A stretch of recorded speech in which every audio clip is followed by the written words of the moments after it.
Tahap pelaksanaan pemungutan suara pemilu 2024. Pemeriksaan persiapan akhir pemungutan suara. Memeriksa TPS dan perlengkapannya. Menempatkan kotak suara yang berisi surat suara untuk masing-masing jenis pemilu beserta kelengkapan administrasinya di depan meja ketua KPPS. Mempersilakan dan mengatur pemilih untuk menempati tempat duduk yang telah disediakan. Menerima surat mandat dari saksi. Rapat pemungutan suara. Pengucapan sumpah atau janji anggota KPPS dan petugas ketertiban TPS. Penjelasan kepada pemilih tentang tata cara pemungutan suara dan pembagian tugas anggota KPPS. Pelaksanaan pemberian suara.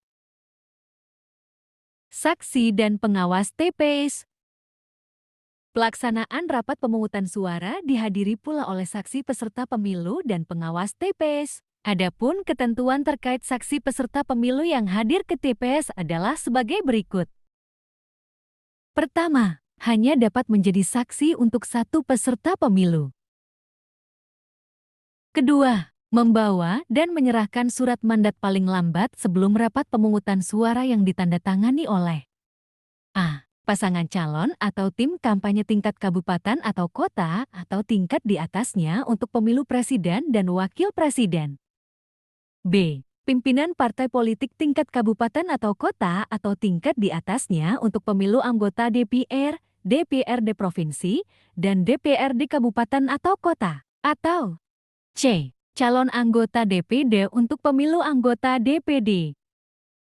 Ketiga, tidak mengenakan atau membawa atribut yang memuat nomor, nama, foto calon atau pasangan calon, simbol atau gambar partai politik, atau mengenakan seragam dan atau atribut lain yang memberikan kesan mendukung atau menolak peserta pemilu tertentu. Keempat, berjumlah paling banyak 2 orang untuk masing-masing pasangan calon dan partai politik, atau calon anggota DPD dengan ketentuan yang dapat memasuki TPS berjumlah 1 orang dalam satu waktu. Pertama, dalam hal pada waktu rapat pemungutan suara belum ada saksi, pemilih, atau pengawas TPS yang hadir, rapat ditunda sampai dengan adanya saksi, pemilih dan pengawas TPS yang hadir, paling lama selama 30 menit. Kedua, apabila sampai dengan waktu yang ditentukan saksi, pemilih dan pengawas TPS belum hadir, rapat pemungutan suara dibuka dan dilanjutkan dengan pemungutan suara. Ketiga, dalam hal terdapat saksi yang hadir setelah rapat pemungutan suara dimulai, KPPS dapat menerima surat mandat dari saksi dan mempersilakan untuk mengikuti rapat pemungutan suara. Pemantau dan pewarta.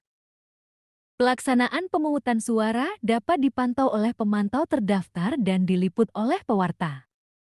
Pemantau yang melakukan pemantauan dan pewarta yang melakukan peliputan wajib menunjukkan surat tugas dan identitas diri yang bersangkutan kepada Ketua KPPS. Kegiatan KPPS pada rapat pemungutan suara. Pertama, membuka perlengkapan pemungutan dan penghitungan suara dengan ketentuan. A. Membuka kotak suara, mengeluarkan seluruh isi kotak suara di atas meja secara tertib dan teratur, mengidentifikasi dan menghitung jumlah setiap jenis dokumen dan peralatan, serta memeriksa sampul yang berisi surat suara untuk masing-masing jenis pemilu yang masih dalam keadaan disegel. B. Memperlihatkan kepada pengawas TPSL yang hadir bahwa kotak suara benar-benar telah kosong, menutup kembali, mengunci kotak suara, dan meletakkannya di tempat yang telah ditentukan. C. Menghitung dan memeriksa kondisi seluruh surat suara termasuk surat suara cadangan sebanyak 2% dari jumlah pemilih yang tercantum dalam dapita untuk masing-masing jenis pemilu dan memastikan kesesuaian dengan dapil. Kedua, memberikan penjelasan kepada pemilih, saksi dan pengawas TPS mengenai jumlah surat suara yang diterima, tata cara pemberian suara, tata cara penyampaian keberatan oleh saksi, pengawas TPS, pemantau pemilu atau warga masyarakat atau pemilih, tata cara pemantauan oleh pemantau pemilu, pembagian tugas anggota KPPS, dan Hal-hal lain yang diperlukan. Penjelasan sebagaimana dimaksud pada huruf B disampaikan secara berkala sepanjang rapat pemungutan suara berlangsung. Pengucapan sumpah atau janji anggota KPPS dan petugas ketertiban TPS. Pertama, dalam kegiatan pengucapan sumpah atau janji anggota KPPS dan petugas ketertiban TPS, Ketua KPPS memandu pengucapan sumpah atau janji anggota KPPS dan petugas ketertiban TPS. Kedua, sumpah atau janji anggota KPPS dan petugas ketertiban TPS dilaksanakan sesuai dengan peraturan KPU yang mengatur mengenai pembentukan dan tata kerja badan ad hoc penyelenggara pemilu. Penjelasan kepada pemilih tentang tata cara pemberian suara. Pemilih dalam memberikan suara di TPS mengikuti tata cara sebagai berikut. Pertama, pemilih perlu memastikan surat suara yang diterima telah ditandatangani oleh Ketua KPPS. Kedua, pemberian suara dilakukan dengan cara mencoblos menggunakan alat untuk mencoblos pilihan yang telah disediakan. Ketiga, pemberian suara pada surat suara presiden dan wakil presiden dilakukan dengan cara mencoblos pada nomor, nama, foto pasangan calon, atau tanda gambar partai politik pengusul dalam satu kotak, dan keempat, pemberian suara pada surat suara DPR, DPRD Provinsi, DPRD Kabupaten atau Kota dilakukan dengan cara mencoblos pada nomor atau tanda gambar partai politik dan atau nama calon anggota DPR, DPRD Provinsi, DPRD Kabupaten atau Kota dalam partai politik yang sama.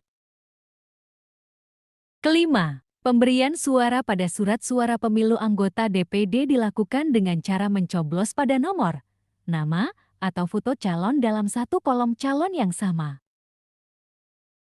Pemilih yang berhak memberikan suara di TPS. Pemilih KTPL yang terdaftar dalam DPT di TPS yang bersangkutan. Pemilih KTPL yang terdaftar dalam DPTB. Pemilih KTPL yang tidak terdaftar pada DPT dan DPTB. Penduduk yang telah memiliki hak pilih. Dalam hal pemilih belum memiliki KTPL pada hari pemungutan suara, pemilih dapat menggunakan surat keterangan telah dilakukan perekaman KTPL yang diterbitkan oleh perangkat daerah yang menyelenggarakan urusan di bidang kependudukan dan catatan sipil. Terima kasih sudah menonton video ini, semoga bermanfaat.